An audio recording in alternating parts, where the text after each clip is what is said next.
환경 문제, 청소년에게 가장 문제가 되는 가장 직결되어 있는 문제입니다. 그러나 대한민국에서 청소년이 가장 소극적인 문제입니다. 그레타 툰베리, 그녀는 덴마크의 17살 소녀입니다. 아무것도 할 수 없다면 아무것도 할 수 없지만 무엇이든 될 수 있는 청소년이었죠.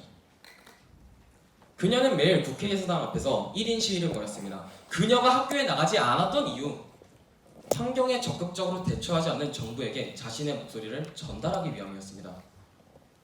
그렇게 그녀가 만들어낸 변화는요, 그녀를 비롯해서 벨기에, 네덜란드, 미국, 영국, 호주 등등 수많은 청소년들이 움직이게 했습니다. 그렇게 그녀는 노벨 평화상 후보에 이름을 올리기도 했죠. 청소년, 이 세 글자가 가지는 의미는 중의적입니다. 아무것도 할 수 없지만 무엇이든 될 수 있죠. 그러나 우리는 그들의 파급력과 영향, 의미들을 현실이라는 이름으로 가둬놓았을지도 모릅니다. 이에 제안합니다. 그들로부터 나올 수 있는 미래지향적이고 근본적인 해결책의 씨앗의 삶을 정책을요. 저희가 제안하는 정책의 내용은 이렇습니다. PBL을 기반으로 한 환경교육을 진행하는 건데요. 이를 통해 청소년들에게 환경 문제를 정확하게 인식시키고 이들이 환경 문제에 적극적으로 대처하게 하는 겁니다. 그렇다면 여기서 PBL이란 무엇이냐? PBL이란 문제 중심 학습을 일컫는데 학습자들이 능동적으로 문제를 발견, 해결, 그리고 그 과정에서 여러 가지 역량을 학습하는 학습 모델입니다. 즉, 문제를 직접 발견하고 해결을 위해 실제성을 검토하고 결과물을 스스로 만들어내가는 과정인 거죠. PBL은 이 네 가지 21세기 핵심 역량의 기반이 됩니다. 그리고 이 역량들은 실생활에서 문제를 발견하고 그리고 그 문제들을 해결해 나가면 더 나은 세상을 만들어가는 일명 체인지 메이커의 기반 역량이 됩니다. 앞에서 말씀드린 그레타 툰베리처럼 말이죠. 조금 더 구체적으로 설명을 드리면 한 달 혹은 한 학기, 1년 과정의 PBL 교환을 바탕으로 각 학교, 지역사회 기관, 청소년 단체 이런 곳에서 PBL을 기반으로 한 환경교육을 진행하는 것입니다. 저희가 그랜드 스탠다드 PBL을 바탕으로 다음과 같은 교환을 먼저 제시를 해보았는데요. 학습 목표 및 프로젝트 설계를 시작으로 다음과 같은 결과물을 만들어내가는 과정에서 이 학습자들은 체인지 메이커로서의 역량과 잠재력을 습득하게 됩니다. 후에는 저희가 학습자 중심의 튜터 튜티 프로그램을 진행함으로써 이들만의 자체적 순환 구조를 만들고 확산성과 지속 가능성을 꾀하려고 합니다. 이때 튜터는 어떠한 프로젝트에 가르치는 존재가 아니라 프로젝트 속 길라잡이의 역할을 하게 됩니다. 저희가 더 나은 이해를 위해서 한 달 동안 직접 튜티로서 샘플을 진행해 보았는데요. 크게는 다음과 같은 4단계로 진행을 했습니다.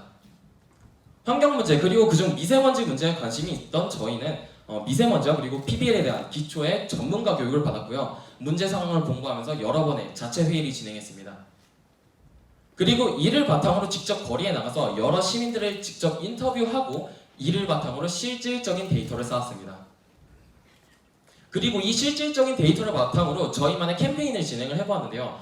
먼저 미세먼지 취약계층에 대한 미세먼지 마스크 지원 사업이었습니다. 이때 저희와 비전을 함께하는 기업을 만나서 마스크를 직접 지원받기도 했습니다. 더불어 미세먼지 바로 알리기 프로젝트를 통해서 저희가 리플렛을 직접 제작을 했고요. 국회의사당 앞에서 캠페인을 또 진행을 해보기도 했습니다.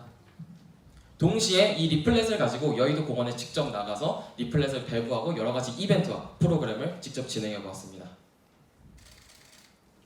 마이애미에는 저희와 같은 또 다른 체인지 메이커들을 모으기 위해서 또 다른 튜티들을 모집하고 새로운 튜터 튜티 프로그램을 진행함으로써 저희의 자체적 순환 구조를 만들기 위해 노력했고 이러한 바통 터치를 마무리로 저희 프로젝트도 끝이 났습니다.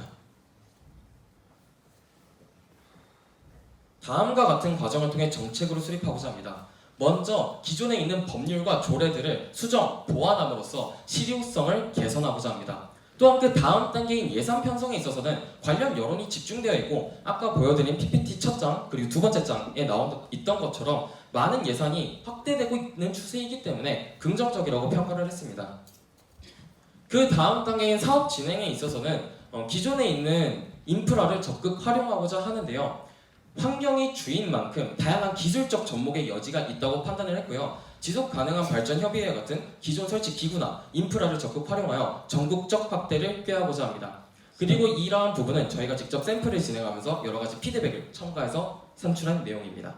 30초 남았습니다. 동시에 지속 가능한 발전 협의회의 의제와 청소년들을 참여 기구 그리고 청소년들을 주요 그룹으로 선정하고 있는 만큼 이들을 근거로 국가 차원의 조직을 주장합니다. 마지막으로 교육부와의 협의 등을 통해서 학교에서부터 청소년들이 이러한 변화의 바람에 초석을 다질 수 있는 다양한 형태의 여지를 남기는 사업 형태를 주장하고자 합니다.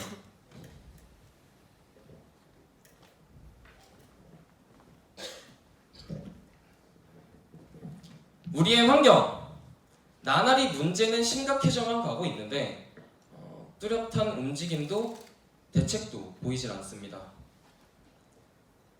눈앞의 문제점들을 막아내기에 급급한 현실이죠. 청소년! 이들은 환경 문제에 있어서 가장 취약한 존재입니다. 그런데 이 시스템 속에서 가장 소극적인 존재이기도 하죠. 우리는 이제 미래에 투자해야 합니다. 이들이 속한 시스템 속에 씨앗을 뿌리고 그들의 뿌리와 줄기가 세상 밖으로 뻗어나갈 수 있도록 적극적으로 도와주어야 합니다. 그들만이 할 수 있는 일들을 우리는 어린애가가 아니라 그들이니까 라는 시야에서 바라보고 적극적으로 도와주어야 합니다. 청소년들은 우리들은요 놀이터가 없는 것이 맞을 수도 있어요. 그런데 그 이전에 저희가 놀 시간이 없었을 수도 있습니다. 이제는 그 시간에 그 미래에 함께하는 길에 저희와 함께해 주시기 바라겠습니다. 고맙습니다. 네, 박수 한번 부탁드리겠습니다.